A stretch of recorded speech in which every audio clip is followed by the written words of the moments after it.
Now listen to me, and never forget it. Crime is a sucker's road, and those who travel it wind up in the gut of the prison or the grave. There's no other end, but they never learn. It was ugly from the start this time. Vicious blackmail that mushroomed into murder, and all because a wild artist on a hilltop, a man in a wheelchair, and a red-haired manicurist were held too tight together by one small ebony link. From the pen of Raymond Chandler, outstanding author of mystery, comes his most famous character and crime's most deadly enemy as we present The Adventures of Philip Marlowe.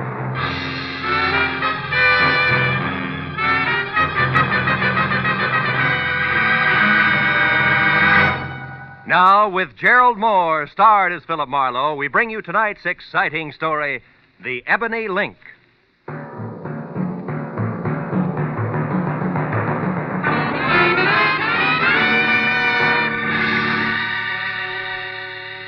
I'd spent a dismal day tracking down another wise guy who thought he could see fast money over the sights of a 45, but who ended up like they all do. He was flat on his face in an alley, his life dripping into a sewer. It was what he deserved, and the only feeling I got from it was that I wanted a bath bad. So I went home, but when I stepped out of the elevator and started down the hall, I knew I'd have to postpone it. Because leaning on my doorbell was a redhead who looked very good from a distance. But she lost ground with every step I took. Because the closer I got, the more I saw of a mouth shaped by indecision. Of eyes that were nothing but mascaraed caginess and shallow green. And flashy clothes that carried the kind of bargain basement label you can't tear off. Good evening. Looking for me? Yeah, you're a private detective named Marlowe. I am. Come on in. Have a chair, miss. Johnson, thanks. What's your difficulty, Miss Johnson? Oh, it's not me. It's my sister up in Santa Barbara. Can you go there right away, 812 Seaview Road? Maybe you should tell me what it's all about, huh? Well, she loaned a gentleman friend of hers some money. Okay. That's enough of the sister act, baby. What's the gag? Gag? Why, I don't think I understand. Number one, there's no 812 on Seaview Road. It runs into the ocean at the 600 block. I know. I used to live there. But Number two, when picking a phony name, Johnson is the second most popular in the book. Yeah, but and number three, baby, me hiring out as a patsy of any kind is lousy for my business. So you better... Stick 'em up. Oh, no. I mean it, and I'll shoot if you follow me. Okay, kid. Just don't slam the door on your way out. She backed out fast, pulling the door closed as she went. I gave her 5 seconds head start and then looked in time to see the top of her hat disappearing down the stairs. But before I could follow her, the elevator gate slid open and a dapper man with a square face I'd seen somewhere before hailed me. Certainly glad I found you, sir. Remember me? Ramsey, Mr. Ivan Pack's chauffeur. Oh, yeah. He wants to see you, sir. Says it's very urgent. Yeah, but well, okay, Ramsey. Where's Mr. Pack now? Waiting downstairs in the car, sir. I'll Oh. show you. We tried your office first, but it was locked. We're afraid you might have gone out of town. You aren't going, I hope. No, but it was close. By the way, how is Mr. Pack these days? Still confined to his wheelchair? Yes, sir. But he gets around fairly well with me to help him, of course. Mm-hmm. What's the matter, Mr. Marlowe? Looking for someone? Not exactly, Ramsey. Chances are she ducked out the back way and still running. Oh, I beg your pardon, sir. This way, Mr. Marlowe. Here we are. Oh. Hello, Ivan. Get in, Marlowe. Thank goodness we found you. Well, just drive around the block, Ramsey. Yes, sir. He said it was urgent. Is it really that bad? Yes, it is. Roll up the glass there, Marlowe. It's best if even Ramsey doesn't hear this. Okay. That's it. Marlowe, I'm being blackmailed again. Huh? It happened 6 months ago for $10,000. This time it's $50,000. Brother. What have they got on you, Ivan? What's the lever? The lever is that I happen to love my wife, Leona. That I happen to feel it's my duty as a husband to protect her reputation and shield her from heartbreak. I still don't get it. Marlowe, I tell you this because you're the only person I can trust. Leona spent a year in prison back east when she was a kid, but that's nothing to be ashamed of all your life. I know. Take it easy. I'm sorry. Bluntly, I can't afford to throw that much money away. On the other hand, if I don't pay, they threaten to expose Leona as a jailbird. She couldn't stand that, Marlowe. Mm-hmm. I know her. She ran away the first time this happened. She said she wouldn't be that kind of burden to me. If she finds out about this new demand, she may do something even more desperate. Blackmail's always tough. Who's doing it? I don't know. It's more, all we have to go on is this letter. Let's see it. Here. It's got an L.A. postmark. The stationery is a high grade that doesn't match that cheap envelope. Mm-hmm. The top of the page has been cut off, see? Yeah. Strange backhand, too, huh? Hey, this demands a payoff by 12:30 tonight. Why didn't you give me more time? I just got the letter this afternoon. Yeah. Look, Marlowe, I realize what you're up against, but try, will you? Find out who wrote that letter.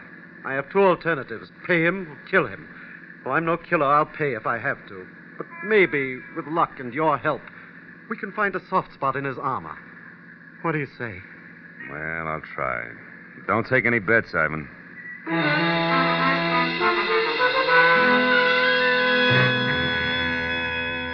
Ivan said he'd be in his office all night, then dropped me off at home where I got in my own car, pulled around a big gray sedan in the driveway, and hauled a small sample of the blackmail stationery into the police lab. There I got a break. The boys had it classified in 30 minutes, and after another 30, handed me the names of 2 business houses and 12 hotels in the city that used it. It's too many to check in the time allowed, so I called Ivan Pack and started down the list. He stopped me at the 4th hotel, which was the Beverly Crest, with the word that his wife Leona had spent a lot of time and money shopping in the hotel's exclusive arcade. So I drove out to the Beverly Crest, watching a big gray sedan in my rearview mirror most of the way. But in the hotel, I killed another hour drawing blanks, even at the writing room blotters. Until, on the way out, I got another break. The beauty shop was closing for the night, and inside, slipping a coat over her manicurist's uniform, was a redhead. The same redhead who had tried to sack-track me to Santa Barbara. I followed her out of the hotel, and when she got around to the back, I stopped her. What do you want? I got curious about your sister. I don't know what you're talking about. I don't have a sister, and I never saw you before in my That's life. wishful thinking, baby. You can talk here or over a desk at police headquarters, but you're going to talk. Now, which is it? Wait a minute, no cops. All right. Okay, Marlowe, sure. I'll talk. I got a sister in Santa Barbara, all right. She's a mermaid. She comes up once a year to fish for seagulls, and she wanted you to bait the hook. Come on. Straighten it out. You're smack in the middle of a lot of trouble, and it's getting deeper fast. Believe me. No, I'm not, wise guy. You're in the middle. In fact, you got trouble right behind you, son.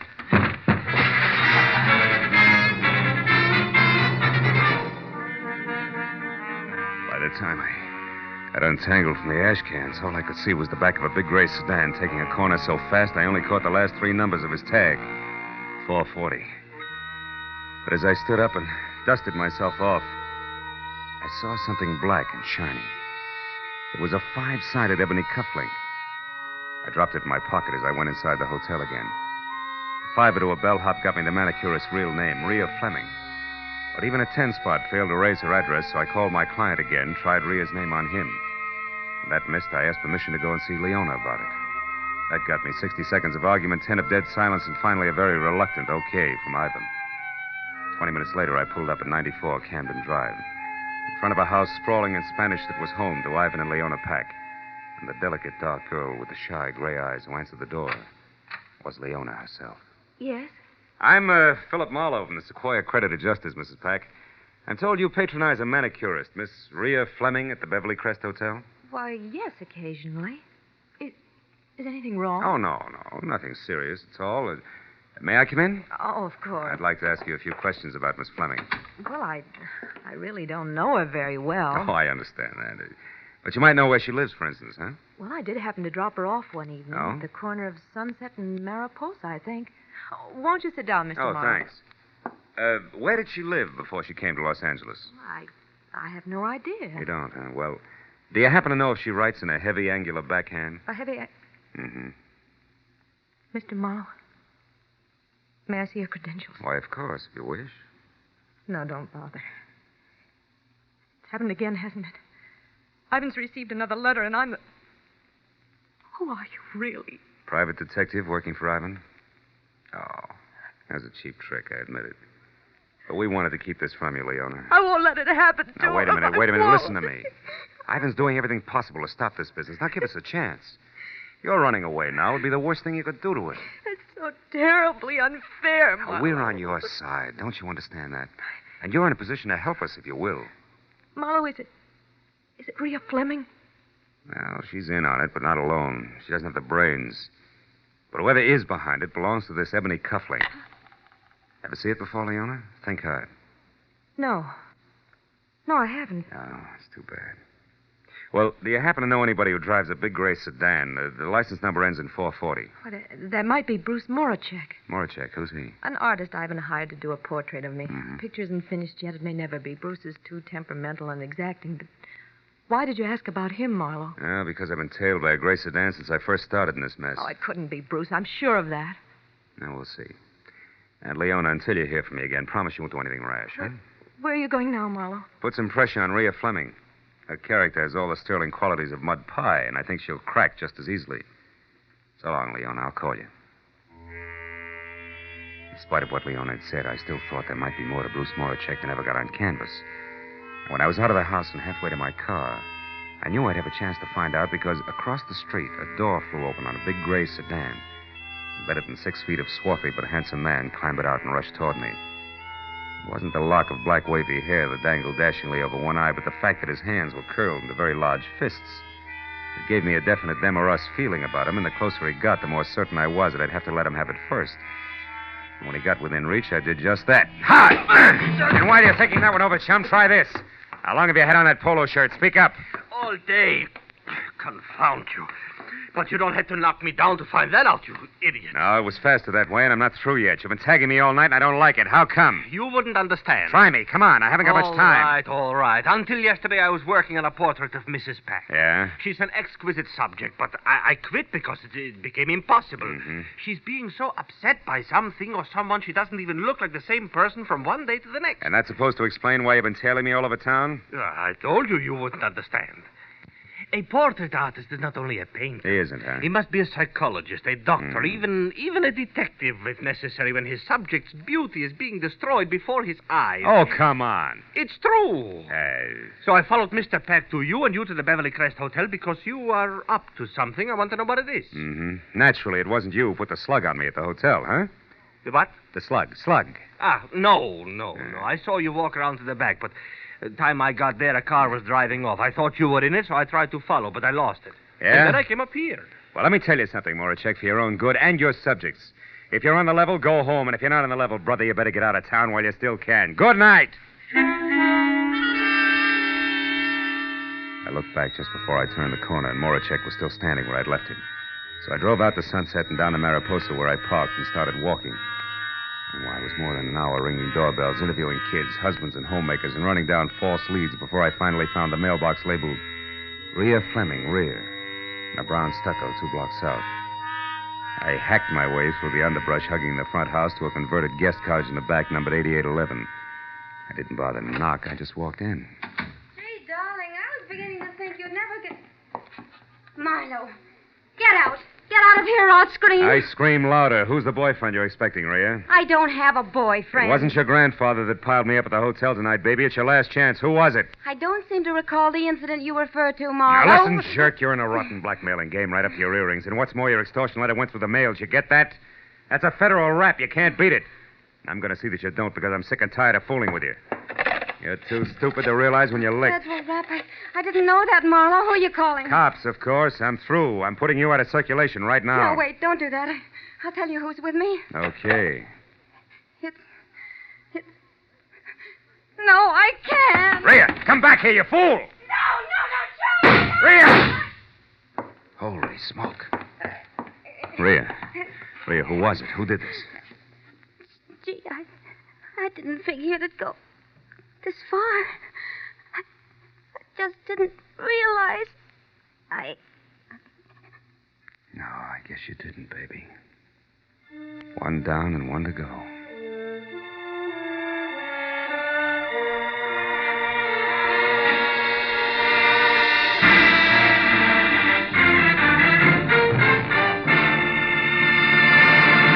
In just a moment, the second act of Philip Marlowe. But first, if you like the weather here, cloudy with threats, torrid with action, showers of trouble later tonight and tomorrow, you'll find more of the same on Sundays when Danny Clover and Sam Spade go into action. Danny Clover is the thoroughly human, fast-thinking detective of Broadway Is My Beat. And Sam Spade is the... well, who else but the Sam Spade of Dashiell Hammett's fertile, ingenious brain. On most of these same CBS stations tomorrow, you'll find Danny Clover prowling the Great White Way late in the afternoon and Sam Spade on the hunt in the evening. Now, with our star, Gerald Moore, we return to the second act of Philip Marlowe and tonight's story, The Ebony Link.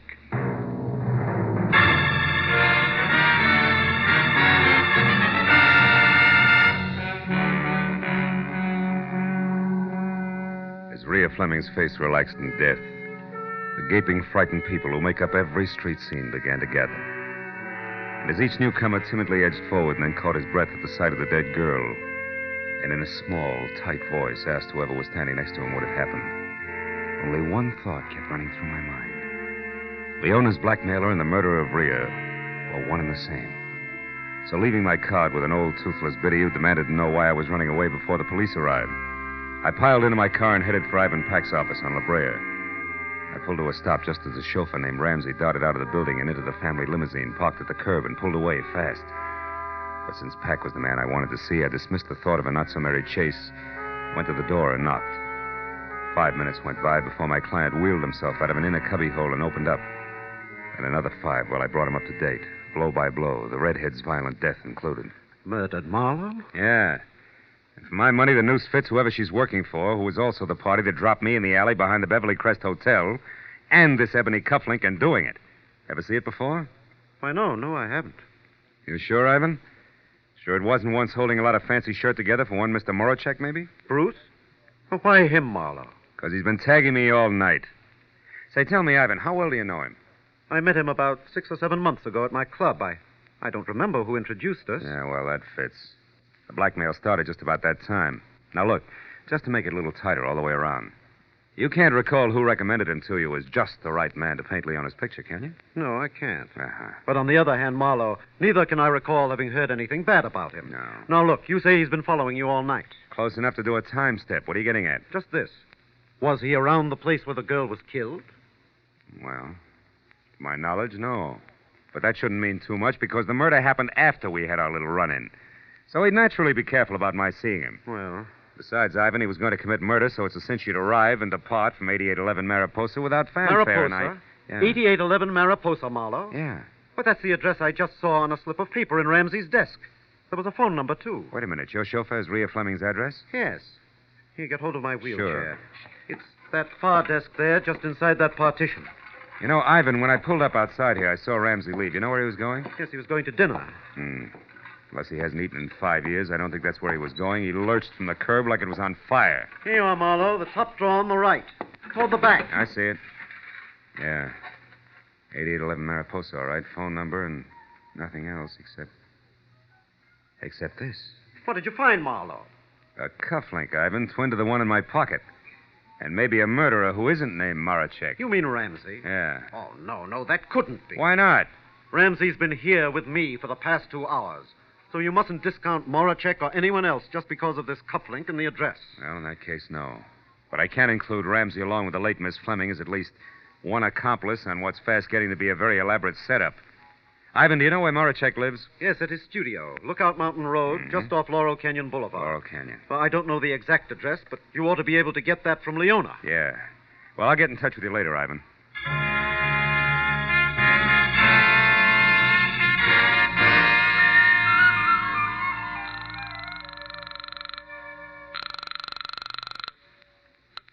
Hello?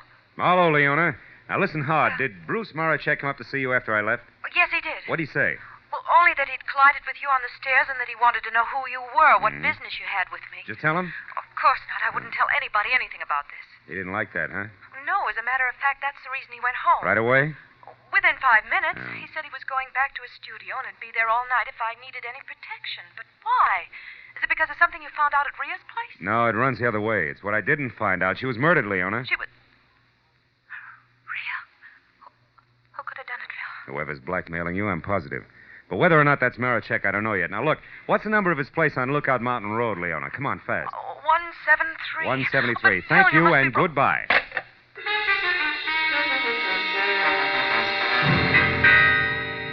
I was 20 minutes wriggling through the thick Hollywood traffic to Laurel Canyon, then another 10 climbing Lookout Mountain Road, which was an abrupt spiral of macadam that belonged in the Alps. So when I parked away from the bay window with roof that was numbered 173 and started up through the junior jungle that led to the front door, it was exactly 10 o'clock. And considering the zest of my last meeting with the artist, a good time for me to be careful. So when I knocked on the heavy oak that showed splashes of yellow at the threshold, I did it with the barrel of my .38. When I got no answer, I tried again, louder. It was then that Moracek replied, but not as I had expected, because he was behind me. And his greeting was a fist the size of a cannonball coming at the side of my head, fast. Oh! And now, Marlowe, I'll take your gun here. And if I have to use it, I will. No doubt. It worked before. Huh? What are you talking about? Come on, Buster, get off it. You act like a paint. Let's not waste each other's time. All right. Then inside, Marlowe, where we can get to the point fast and in privacy. Go on. All right. The door is not locked, detective. I don't know what you want here, but I'm going to find out, believe me. You can skip the thumb screws, Rembrandt. I'll make it very plain for you. I want to know why you think you can get away with a doubleheader like blackmailing Leona and murdering your own accomplice. Any comment? Yes, you're either stupid or a raving maniac. Now listen, Marlowe. No, Moracek. you listen to me. Leona Peck is a good friend of mine, Marlowe. I'm very fond of her. I'm not going to stand here and be accused of blackmailing her. And I suppose that talk of murder at 8811 Mariposa also offends, huh? It does. And until you mentioned it, Marlowe, I didn't even know Leona's trouble was blackmail. And as for a murder at something or other Mariposa, I have been here painting since I last saw you. Which who will swear to? Nobody. Ah. But if you will step over here, you can see that this canvas is fresh, that the paint is still wet. It was my chance. The second he got in front of his canvas, he forgot he was holding my .38 in his hand. And as he talked, he pointed with the barrel like it was a paintbrush. When I was close to him and my right foot was against one leg of the easel, the time was right. Marlowe, are you satisfied? Not huh? quite! Mr. Motherchick. Now, since I'll also use this gun if I have to, get up. Oh, now Stand look over there what against you that wall. asked. Come on. You're going to get a chance to tell that story again, Bruce boy, but this time to the police. And I... Hey, Morichek. What? That painting there. That's Leona, right? Huh? Of course that's Leona. Does it look like a battleship? No comment. But also, Morichek, it looks like a lot more, and by that I mean the answer to who's both the blackmailer of Leona and Rhea Fleming's killer. Now I think I know. Apologies and farewell, Buster. You're nothing worse than a sucker. But Marlowe, I don't understand. Where are you going? To Leona's place. Friend Ramsey is due there at the moment, and that may mean murder again. So long, Rembrandt.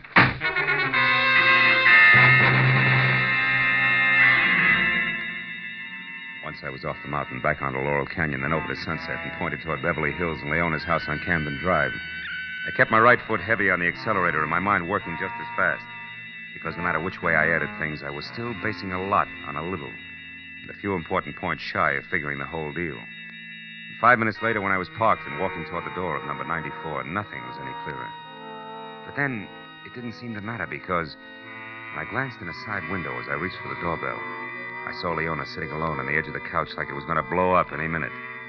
Her face, which was frozen in the half-crazed expression of the condemned man watching his executioner sharpen an axe, told me that Brother Ramsey was already present, and probably out of my view with at least a gun in his hand. But since I'd gone this far on what I knew to be a very sorry case, I decided to play it chin out and hand tight over 38 in pocket. Who is it? It's me, Leona, Marlowe. Oh, 1 minute, Marlowe. I look a sight. Not a bad one, though. Alone? Yes, come in, won't you? I've been expecting you. Yeah. Well, I just left Moracek, Leona. I was wrong about him being your blackmailer, I mean. Of course you were. That's what I tried to tell you on the phone, Phil. What finally convinced you? A picture. You mind if I sit down? I've been doing a lot of running around tonight. Oh, of course. What picture, Phil? Oh, the one he did of you. I can't say much for it, though. No, it isn't too good, is it? Mm-mm. But, How'd it tell me the boy genius, wasn't it? yes, I'm interested. Oh, you should be, Leona. It was the blouse you had on, remember? A white one with cufflinks. Cufflink? Mm-hmm. Ebony ones, like this. The one I showed you when I was here earlier. One you said you didn't recognize. The one out of the set you must have given Ramsey as a present after Bruce Moracek was through painting your picture. The one that says the blackmailer of Mr. Ivan Pack is you, Mrs. Ivan Pack. No. And you killed Rhea Fleming, too. No, you're wrong, Marlowe. Why would I kill Rhea? For the same reason you denied recognizing the cufflink. You didn't want me to get to Ramsey, so Oh, no, you you're killed wrong. Rhea before she could name him No, when I I was at the didn't cottage. kill her. And then you still couldn't get me to no. Ramsey because if I pressured him enough, I'd have to find out his game was cutting in on you. Because he knew you were blackmailing yourself. I've heard enough. You're smart, Marlowe, very smart. But how do you think you're going to prove all this? How? Answer me. All right. Ramsey figured you killed his girlfriend, Rhea. We sent him flying up here from Ivan's office. No, Give I a man a didn't bigger kill her. cut, or maybe all of the 50 grand. I don't now know that you've anything graduated about from it. blackmail to murder, I've been waiting and watching You're for him to make a wrong, move. Marlowe, you're But since wrong. he hasn't, Leona, he must be dead. Here, in this house, yes, probably in no. this room. And that No, Mrs. Pack he's you won't be able to not. explain away. Now, where is he? Where, Leona? No.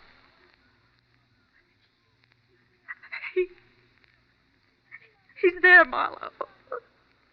Behind the couch.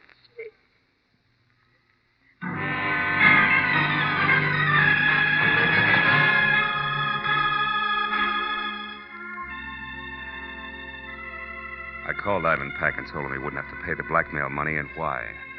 There was a long silence before he said goodbye, and I went to police headquarters where an uncomfortable hour and a half went by before homicide was satisfied and Leon had signed a complete confession.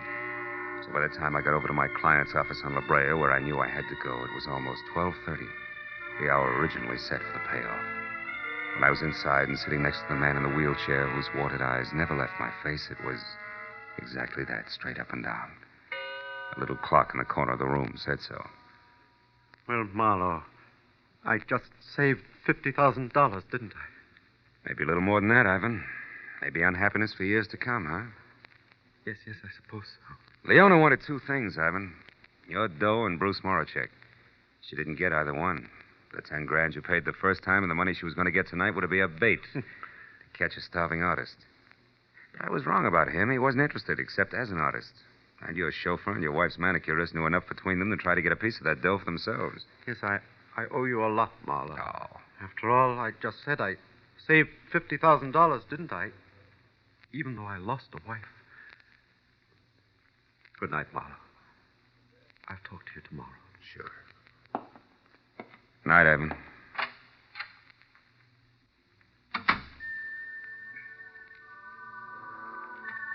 Outside, the night air was clear, almost cold. Felt good against my face, so when I got to where my car was parked, I didn't get in right away, but stood next to it. Thought about Ivan Pack, two people he trusted most, his wife and his chauffeur. One already dead, the other soon would be. I reached into my pocket for a cigarette and came out and stayed with the cufflink. The ebony cufflink. Jet black, clear through. I dropped it into the gutter where it belonged, then got into my car and went home.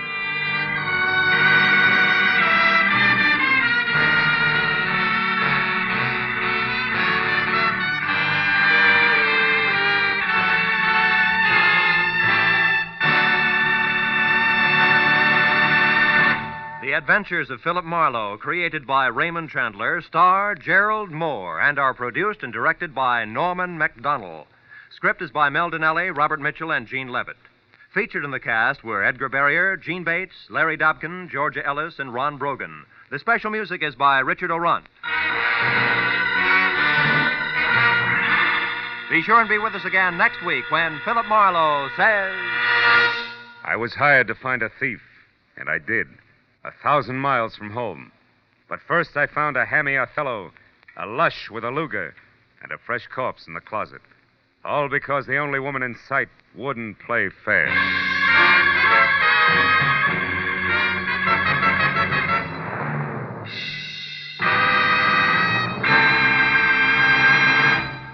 There's gold in them trills when just a little bit later tonight, Sing It Again comes along, offering a grand prize of $52,000 to some lucky CBS listener.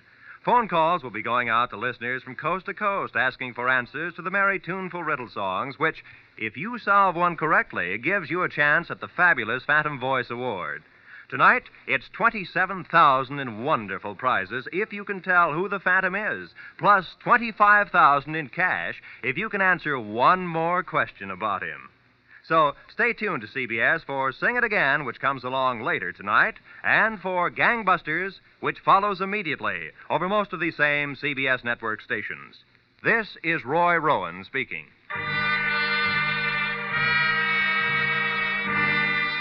This is CBS, the Columbia Broadcasting System.